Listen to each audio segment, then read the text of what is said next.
I am Susan, and from Susan Routledge Consultancy and Finishing Touch Health and Beauty Clinic, and I hope you enjoy these videos that we put together. Hi, I'm Andy Ruard from Axiom Men's Grooming and the Wax Academy, here with Susan. Can you just start by saying how you actually got started in everything that you do? I know, was it something from when you were small? No, it was almost an accident. 15 years ago, I had every intention of being an osteopath. I know, completely different, right? I just left university. I was working in the probation service, and I was working part-time in the evenings from home as a massage therapist, trying to raise enough money to go back to university to train in osteopathy. And more of my male clients started asking if I knew of anywhere locally that would offer skincare services, and waxing kept coming up time and time again as well. And this was nearly 15 years ago, as I said, so there was nowhere outside of the big cities back then that were offering those kind of services on a grand scale for guys. So I thought, okay, well, if no one else is going to do it, I'll do it myself. Really struggled finding somewhere that would train me as a guy in the industry to get into the beauty therapy back then. Fortunately, that has changed. Eventually I trained with a fantastic lady called Helen McGuinness down in Southampton, obviously very well known in the industry, and she set me on the path. So I started offering the waxing services from home. Eventually it got so busy that I packed in the day job at the probation service, set up the salon in Basingstoke. That was 10 years ago, and the rest is history. Soon discovered that beauty therapy was much more exciting than osteopathy, so I didn't look back. So then did you just drop the osteopathy side? Completely, yeah. I absolutely love the beauty industry. It's such a great industry to work in. The people are fantastic, very, very inspiring, and I love working with the clients as well. So there's always something new coming along, and that's what keeps it interesting.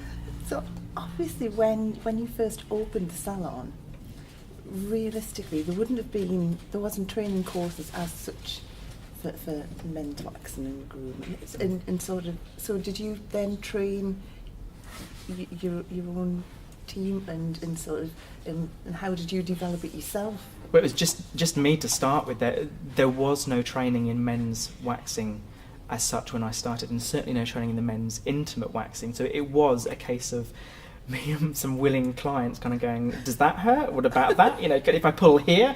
There was actually, this is a true story, there was a moment when I started, whenever I used to pull a strip off of the intimate area, I would do that and kind of flinch and look away. And I did that for about 6 months until one of my clients said, could you really not look away every time you pull a strip off because it's scaring me? So that's fair enough. Scare me as well. I had one client, when I waxed the bottom, I asked clients to get onto their knees so that it keeps all the skin nice and taut. Obviously it's a little bit of a vulnerable position to be in, and when you're on a treatment couch, you know, you've got to be careful that the client doesn't wobble or fall off. And I'd kind of put all the wax on as you normally would. I went to pull the first strip off and the client shot forward on the treatment couch. Now my bed in my room is right up against the wall, so I had visions of this guy flying off the end of the treatment couch and smacking his head on the wall, and you know, that was my career in tatters. So I did what any self-respecting beauty therapist would do, and I rugby tackled him around the back of the thighs.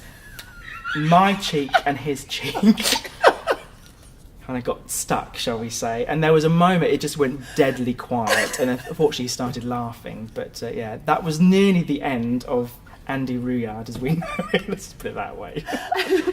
So what would you say would be your best business decision and your worst business decision that you've had while you've been working? Oh, or is there too many? Not worst too ones, many, worst business decision ever.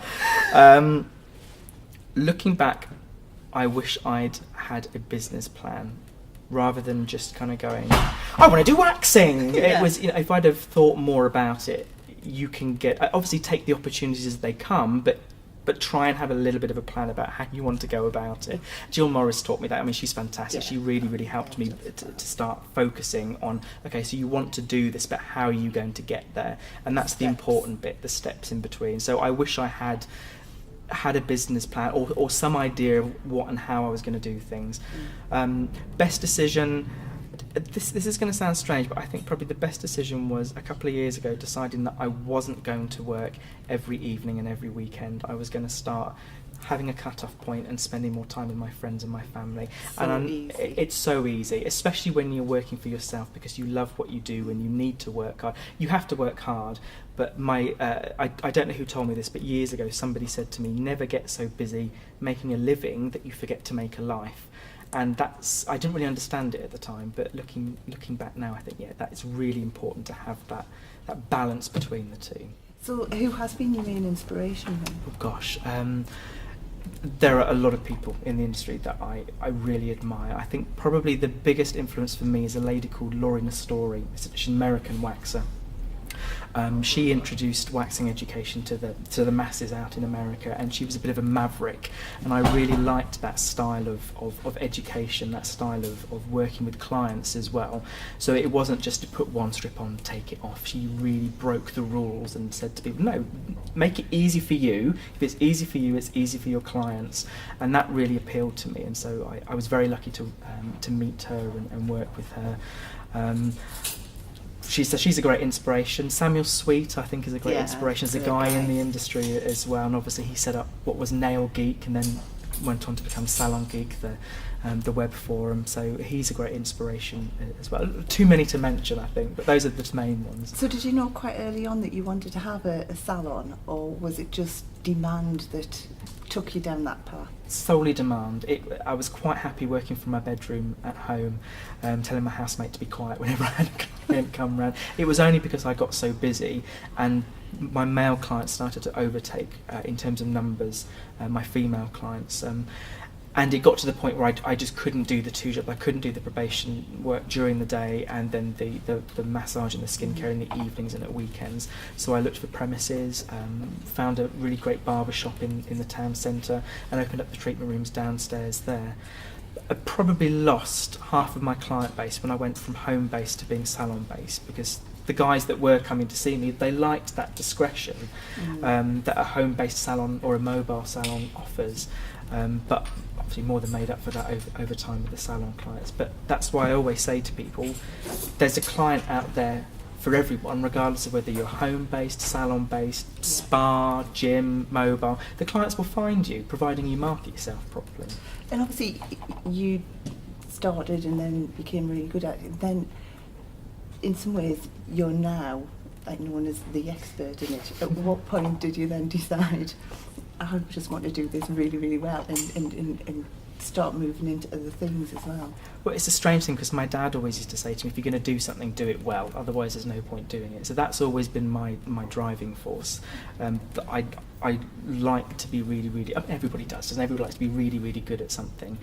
But I have a problem keeping my mouth shut if I see things that I think could be done in a different way. So that the only reason I got involved in the education was because I got a big gob, basically. And I was on the Salon Geek website and I was networking with other therapists and we were helping each other out and we were just sharing techniques. And I ran a couple of classes for people who wanted to know how to use the new generation of hot waxes that had just come out. And I just really enjoyed the education side of things and enjoyed working with other therapists and learning from them, and they seemed to like the classes. So again, it was more of an accident than premeditated, thinking, right, I'm going to set myself up in business as a beauty therapist, then I'm going to specialise in waxing, then I'm going to go into teaching, then I'm going to go into product development. It's all been just following the flow and enjoying it and keeping it interesting. That's really important. So now do you have more focused plans, or do you still tend to, as an entrepreneur, go with the flow of what's... I do have ideas of what I want to do. I have goals that I set for myself and plans for new product development, and in terms of the wax show that we set up last year, that's really moving forward and that's getting bigger, so that's a big thing over the next couple of years. But life is great because it throws things at you every day of the week, and everything can be an opportunity. That sounds really corny, but everything can be an opportunity if you turn it into one. So stuff comes along, I think that's fantastic. I'd love to be involved in that. I'll pick up the phone or drop an email to somebody. And shows like the Professional Beauty Show, you never know who you're going to bump into and what opportunities are going to arise from that. But no, if I were to say I have a business plan for the next 5-10 years, I'd be lying. But are you actually still involved in the salon then? Yeah. And do you actually still have clients within the salon? Absolutely. So you've got a great mix of everything going on. That's why I love it so much, because no 2 days are the same. I divide my time between the salon work, training, consultancy, travelling, so I get to do lots of different things. I get bored very easily, so I need things that keep me motivated and interested. And certainly from the education side, I think if I lost that contact with clients, apart from the fact that I really enjoy it, you don't stay on top of the trends and on top of what the customers want, and you need that industry experience to keep the education side fresh and relevant for the people that you're working with. So obviously you ended up going from the salon route, because I think this is really interesting, because I think a lot of salon owners get down the route of with their business and don't ever think about diversifying out of it, which we both have. And sort of, how did you actually start to do that? Was it just like opportunities coming along, or did you actively go looking for new things to look at? Like I said, I'm not very good at keeping quiet if I see things that I think can be done differently, or if there's something that I feel is missing. I believe very much in be the change that you want to see. So if you don't like something about the industry, rather than moaning about it on Facebook or Twitter or whatever, do something about it. Join Habia or get involved with Babtac or the Guild of Beauty Therapists and start to make those changes and work with our industry to change things. And that's everything from the standards that we have as an industry, particularly the training standards. We should be so proud of the standards we've got here in the UK. Whenever I go overseas and I work overseas, I'm constantly amazed at how people say, oh, you've got really great training in England and Wales and Scotland. And I think, yeah, actually we do, and we should be proud of that, and we don't sing about it enough. So everything from the standards that we've got through to products out there. If there's a product that you think could be done slightly differently or that is missing, get in touch with the manufacturer, pitch an idea. That's exactly what I did. That's how I got involved with Outback Organics, who I'm working with at the moment. I picked up the phone and said, hi guys, you don't know me, but I know you, and I've got an idea that I think would be great, and went to meet them. And you've got to knock on doors, you've got to get off your bum and knock on doors and make a nuisance of yourself. That's the only way that change happens. If you just sit back and let it happen, it doesn't. You're right. So what are the plans for the future then? Well, last year we launched the Wax Show, and that came about as a result of myself and my business partner Matt O'Mara, who runs a men's salon up in Wolverhampton.